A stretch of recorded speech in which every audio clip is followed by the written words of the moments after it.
Today, the Supreme Court rules Trump can restart his aggressive immigration crackdown in California, sparking criticisms of racial profiling. Global markets respond to political instability in France, Japan, Argentina, and Indonesia. Nepal's Prime Minister resigns in the wake of the worst protests the country has seen in decades. And the Murdoch family empire succession drama ends with Lachlan at the helm. It's Tuesday, September 9th. This is Reuters World News, bringing you everything you need to know from the front lines in 10 minutes, 7 days a week. I'm Kim Vanel in Wanganui, New Zealand.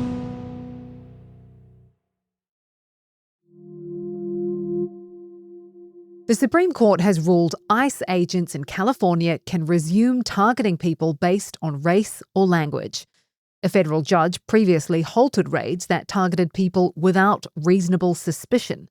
A dissenting justice on the Supreme Court says it will essentially allow racial profiling. Here's immigration reporter Ted Hesson. What we were seeing were what they called roving patrols, where you had, for instance, Border Patrol agents going through parts of the city and essentially making arrests based on very low levels of suspicion that someone might be in the country illegally. That practice was blocked by a federal judge, saying that they needed to show a higher level of reasonable suspicion before they actually detained someone. It couldn't just be because they were Hispanic or because they were speaking Spanish or in a Home Depot parking lot, for instance. What I think we can expect now is a return to those aggressive tactics that we were seeing in June into July, and just a more aggressive posture overall. House Democrats have released a birthday letter they say Donald Trump wrote to disgraced financier and sex offender Jeffrey Epstein.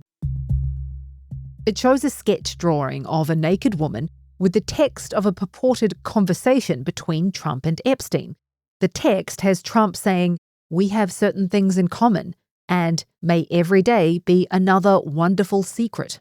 The letter is dated 2003, 3 years before allegations of sex abuse by Epstein became public. White House Deputy Chief of Staff Taylor Budowich denounced the letter's release, saying the signature on it is not Trump's.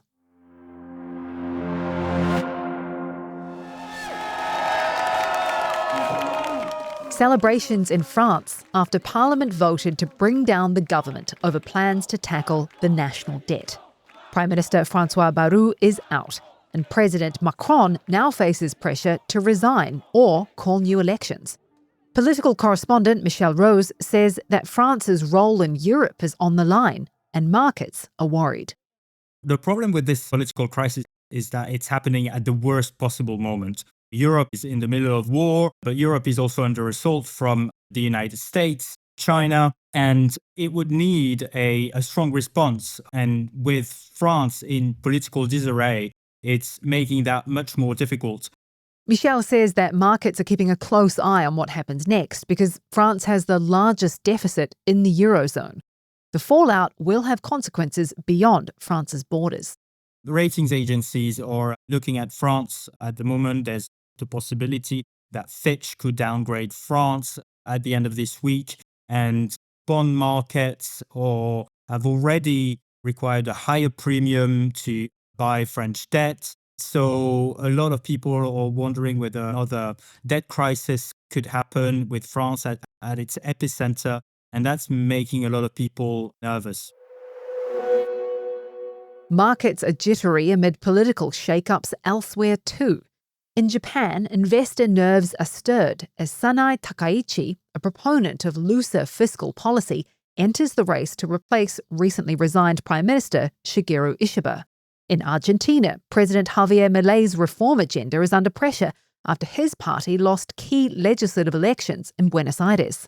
And in Indonesia, which is Southeast Asia's biggest economy, long-serving Finance Minister Sri Mulyani, known for her cautious handling of the economy, is being replaced.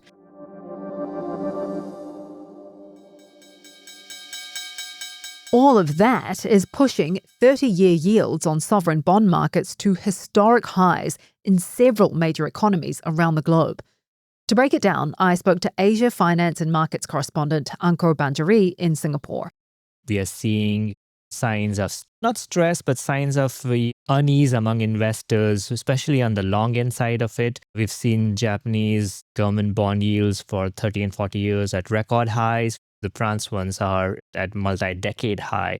What's also happening is other countries, emerging market countries, such as Indonesia, suddenly had political instability. And now that has obviously basically made investors very nervous. The market's very jittery right now. And that seems to be the case for a lot of bond markets across the globe.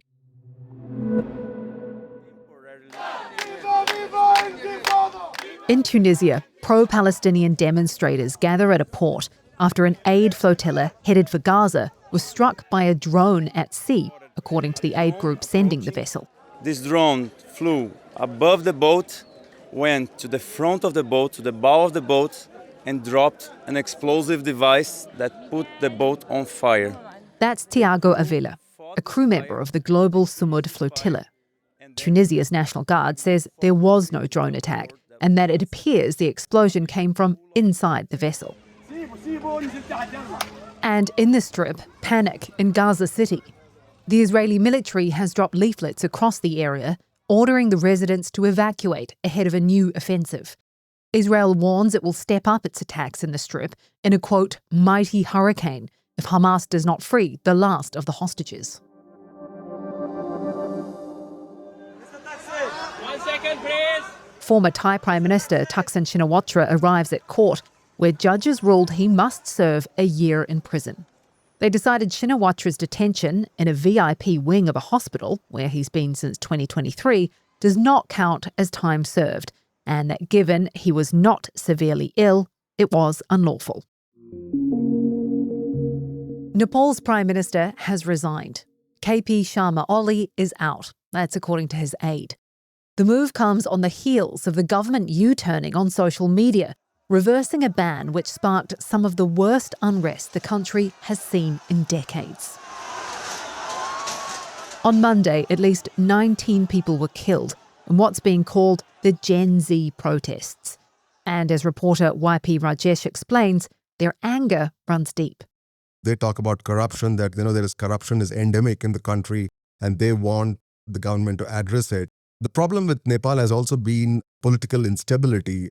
Since monarchy was abolished in 2008, this is the 14th government in 17 years, and there have been more than 14 prime ministers as well. Job creation is an issue. Tens of thousands of young Nepalese go out of the country to work elsewhere in the world for very low-paying jobs.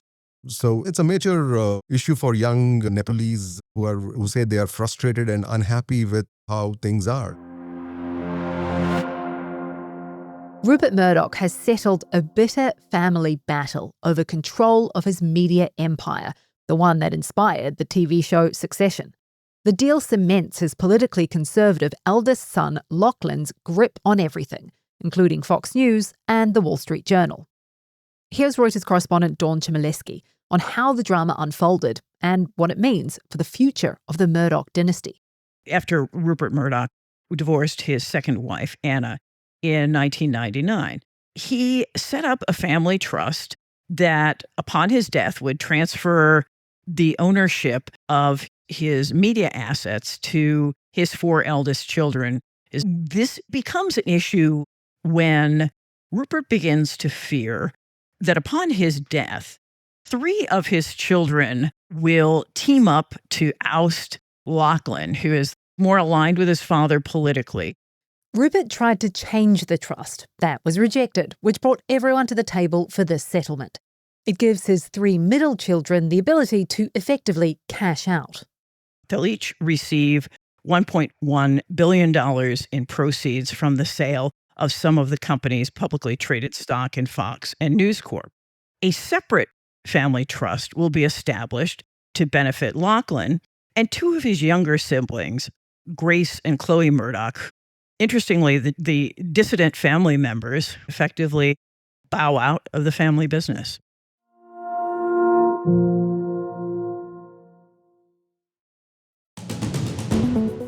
And for today's recommended read, a new Banksy painting has popped up on the walls of the Royal Courts of Justice in London. It shows a judge using a gavel to beat up a protester, a possible reference to London's pro-Palestine protests. We'll drop a link to that story in today's pod description. For more on any of the stories from today, check out Reuters.com or the Reuters app. Don't forget to follow us on your favourite podcast player. If you're listening on a smart speaker, just ask for the latest news from Reuters 7 days a week. We'll be back tomorrow with our daily headline show.